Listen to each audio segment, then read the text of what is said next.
دو باتیں چہرے پر کبھی ظاہر مت ہونے دینا۔ نمبر 1، غربت میں ہو تو چہرے پر اداسی مت رکھو، لوگ مذاق اڑائیں گے۔ نمبر 2، کسی اپنے سے نفرت بھی ہو تو اظہار میں محبت سے کہو، اس سے تلخیاں ختم ہو جاتی ہیں۔ انسان تو ہر جگہ پیدا ہوتے ہیں، مگر انسانیت کہیں کہیں پیدا ہوتی ہے۔ ایک دل توڑ کر آپ نے مسجد بنائی، ایک مان توڑ کر آپ نے نماز پڑھی، کسی کو رلا کر آپ اللہ کو راضی کرنے چل پڑے، کسی کو ستا کر آپ حج کر آئے۔ انسانیت ایک بہت بڑا خزانہ ہے، اسے لباس میں نہیں بلکہ انسان میں تلاش کرو۔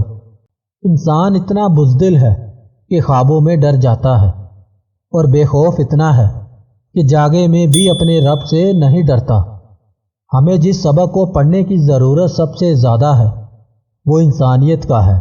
زندگی کا مکمل حصول مسرت نہیں بلکہ تکمیل انسانیت ہے۔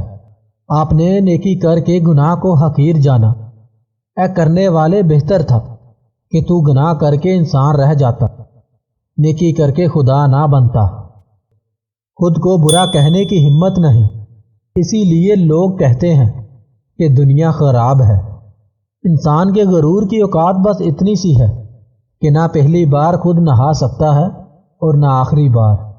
دنیا ایک سمندر ہے اور اس کا ساحل آخرت ہے۔ اس میں پار لگنے کے لیے کشتی تقویٰ ہے اور انسان اس کشتی کا مسافر۔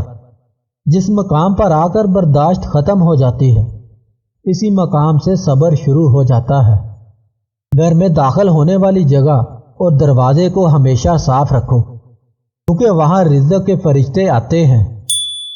جس شخص کو اللہ کے ہر کام میں حکمت سمجھ آ جائے، وہ زندگی میں کسی بھی واقعے کے رونما ہونے پر شکوہ نہیں کرتا۔